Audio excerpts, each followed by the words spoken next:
Today's episode is brought to you by Mazars. SoundCartel. Why do your customers choose you? Is it a question you've ever asked? Well, there's much to be gained from being bold enough to ask for feedback. From SoundCartel, I'm Nicole Goodman, and this is Business Essentials Daily.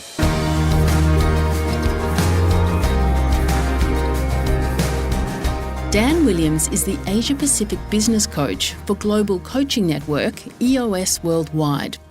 He says there are 4 key questions that you need to ask yourself and your customers to maximise sales and the customer experience. Dan starts by explaining to Jeff Waters what those 4 questions are. I can probably distill it down to 4 key questions, and they may seem obvious, by the way, but stay with me. First one is, when does your customer buy from you? So understanding what the compelling event is. What motivates them to buy? So what is it about what you're offering that makes them buy? Why do they choose you out of you against your competitors? And last of all, why do they come back? If they've left you, why would they come back? So these are the 4 key questions that I think that you really need to know to be successful in positioning yourself and selling your service or your product. So let's unpack that. What was the first question again? So the first question is, when does your customer buy?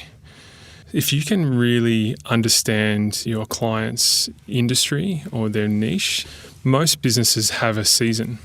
For years I was working in IT services, and one of our niches was education. And so on the surface, really obvious seasons, the school terms. But what we came to realise is that when the school closes from December through to late January, that's when they were most likely to move. They were most likely to do things in the business that is the school. So if you can understand the seasons, you'll know exactly when to show up. You'll know when your time to shine is and when you're going to be most relevant. Otherwise, you probably just go on the pile of things that are pushed to the side while they focus on doing what they're doing. Can you explain it in terms of a service provider? Yeah, so a service provider might have something that requires an onboarding phase. So just say as an IT service provider, they often say if the pain of change is greater than the pain of staying the same, that's the only time people will consider just staying the do nothing option. So if you can make the pain of change lower than the pain of staying the same, then people are more likely to do something. So if you know that as a service provider, like I've worked in the grain industry as well, they have harvest seasons. They won't answer your call. They won't talk to you. They don't want you to talk to them because they're harvesting crops, and as an example, you'll probably do more damage to your reputation if you are in there pestering them to buy your service when they're in their peak of their season, the cut and thrust of their business. How do you figure out what motivates them to buy your product or service? There's lots of books written by people far smarter than I am about the buyer's journey, but I can give you some insights into 20 years in business of some of the key elements of that. There's price, convenience and value. So if you know that the only motivator is price, it's quite simple. That's probably my least exciting exchange if it's just about price. But if it's about convenience, how accessible the service is, that kind of the pain of change, reducing the pain of change scenario again, then you can play to convenience, ease of use. And if it's value, that's probably the most fun. You get to demonstrate why you represent the most value. But if you can really zero in on which one of these is most important to your customer, then you can go there and focus that. Can you just expand on the value part of that? How does a business explain what its value is? So that's your opportunity. If you know that your customer is looking for a high value return on whatever your service is, and they're in that mindset of value, then you're able to play to that and show that you can enable things, efficiencies in their business. You can demonstrate understanding of what is going to make them a better business as a result of doing business with you. And that's a lot of fun because that's where you get to actually demonstrate an intimacy and understanding of their business, as opposed to buy this because it's cheap. Buy this because of what it can do for your business. And it's far more rewarding as well. And you're right that people should ask themselves why customers are choosing you. What do you mean by that? So this is one of the things I love the most in my line of work as a coach, when there are lots of coaches out there, almost to the point when someone asks me what I do, I'm almost reluctant to say that I'm a coach. But when people do choose me, I often say to them, so why? Why did you choose me? And that's not something I've always done. I wish I had have done it more often. But if you can unlock why someone has chosen you ahead of a competition or another offer or something, another way of solving a problem perhaps, then you're now inside the mind of your customer. And when you're going to market, you're able to play directly to that. It might be a small sample size, for instance, but people are generally motivated by similar things. So if you can be bold enough to say, hey, why did you choose me? Then suddenly that conversation could be a game changer. Some people might find that difficult. Asking the question or responding to it? Asking the question. Yeah, I can understand that.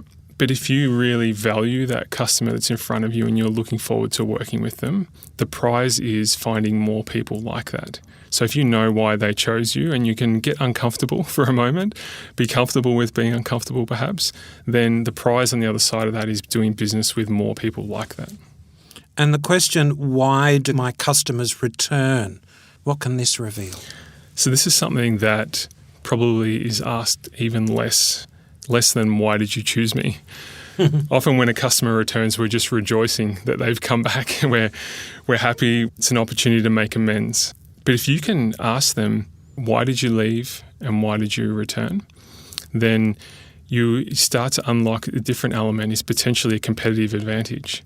If they've gone to another service provider and they've come back, then you'll know what the market is doing. You'll know what your competitors are doing and why that client or customer thought it was a better option to come back to you.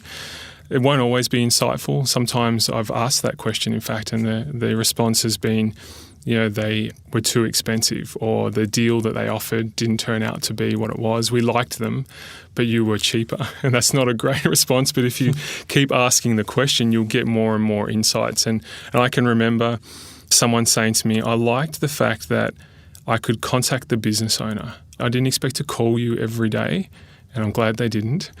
But if things really went badly, I had your number and I could call you. And where I went, they offered a very similar service, but I was just a number and I couldn't access them. And so, lo and behold, that was really important to lots of other people as well. Just finally, how does the online business environment affect all of this? Yeah, I don't know about you, but I actually like going to shopping centres. But if I do, I have my phone with me. I actually have my phone most places. And on that is access to the product or service that I'm looking for when I'm shopping all over the world. And I can niche that down. And so suddenly I've got this point of comparison for anything that I'm looking at, any product or any service.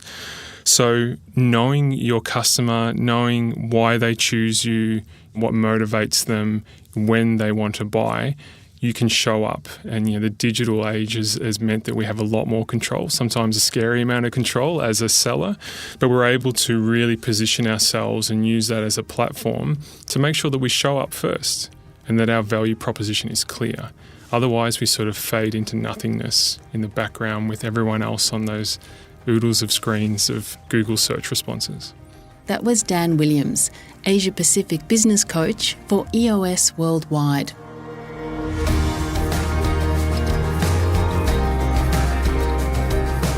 This episode of Business Essentials Daily is produced by the team at SoundCartel. Thanks for listening. I'm Nicole Goodman. We'll bring you more Be Daily tomorrow. Follow @BE Daily Podcast across social media and head to bedaily.com.au for more from the Business Essentials Daily podcast. SoundCartel.